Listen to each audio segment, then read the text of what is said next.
Hello, Grand Cubs. Welcome to the Berenstain Bear book reading. And here's Grandpa's puzzle that only gets worked on while I get my camera ready. Yeah, haven't got much done here yet, but we'll get her done before the quarantine's over. So tonight we're going to read about the Berenstain Bears and the sitter. Boy, she doesn't look real friendly, does she? Mom and Dad are going out. Gramps and Gran are too. Who will stay home with the cubs? Just anyone won't do. Look at what they wrote on here. This book belongs to Dane and Dale Smith. Yes. What's that after that? Just, Uh, I can't see. Yeah. And the book says, will you please read it to me? And someone wrote, yes, I will. Thank you. That's cute. Okay. Well, there she is. Uh-oh. The cubs look nervous for the new sitter. What's this? Said Papa Bear as he took the day's mail from the Bear family's mailbox.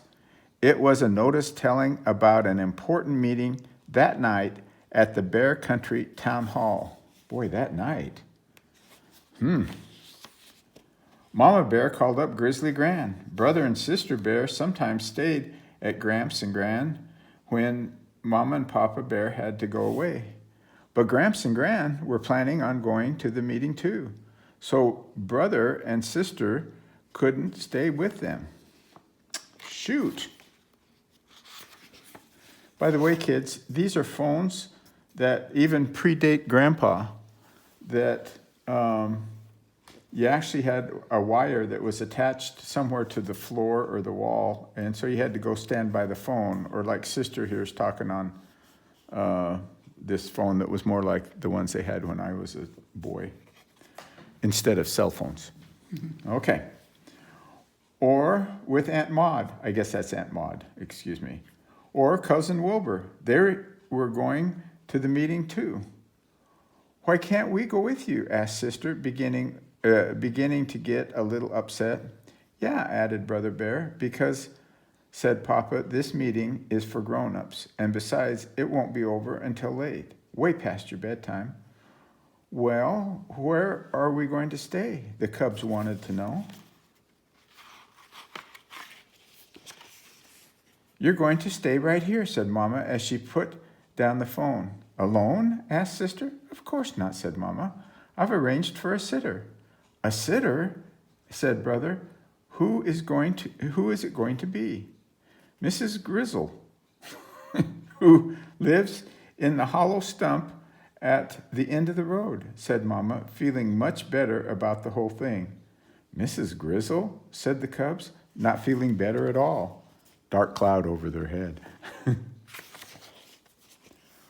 Once, when Sister was playing with her friends, their ball went into Mrs. Grizzle's flower garden. Mrs. Grizzle wasn't too happy about it. And another time, when Brother was flying his kite, it swooped and bumped Mrs. Grizzle on the hat.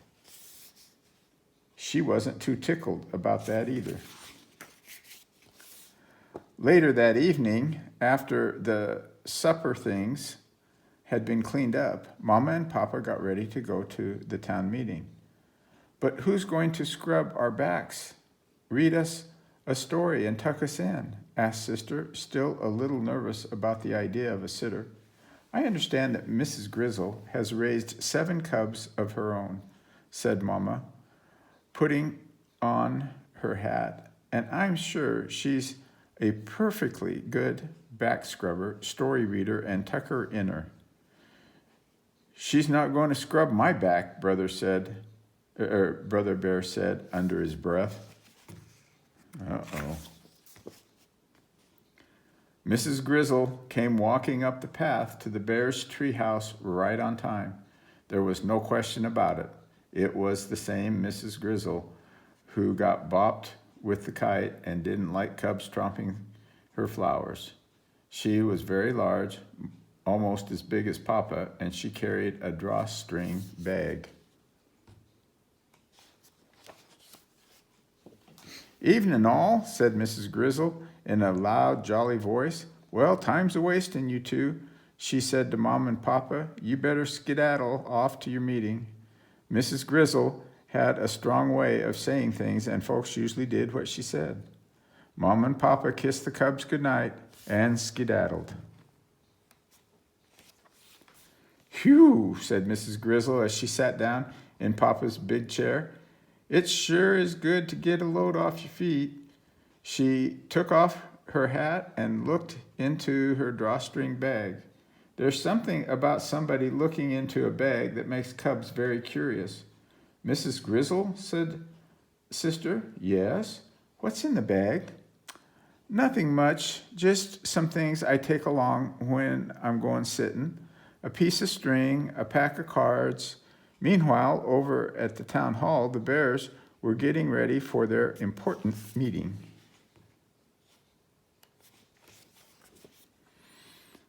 They were getting ready for speeches, voting, and arguments about some new laws. But Mama's mind was not on the meeting, neither was Papa's. Mama and Papa Bear were thinking about what was going on back home. "Sister looked a little worried when we left," fretted Mama. "So did Brother," agreed Papa. They decided to call home and see how things were going. "Things are going just fine," said Mrs. Grizzle. "Brother and sister can't come to the phone right now. They're busy playing cat's cradle." "Having a good meeting?" shouted the cubs.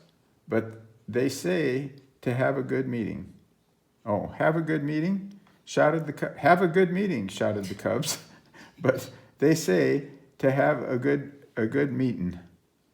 After cat's cradle, they played Go Fish with the cards and came out of Mrs. Grizzle's drawstring bag. Then they played Tiddlywinks with a special set of winks that Mrs. Grizzle had made out of polished stones and a snail shell cup.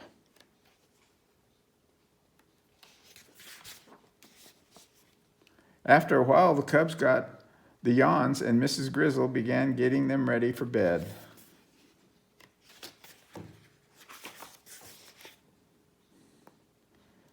She did indeed turn out to be a very good back scrubber. Brother changed his mind about not having his back scrubbed, and she was a fine story reader and a really super tucker-inner.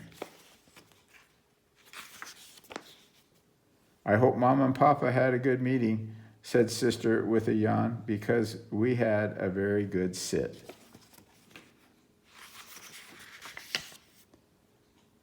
The cubs had a number of different sitters from time to time, but Mrs. Grizzle was their favorite, and they were always glad to see her. The end. Okay. Good night, Grand Cubs. Sleep tight.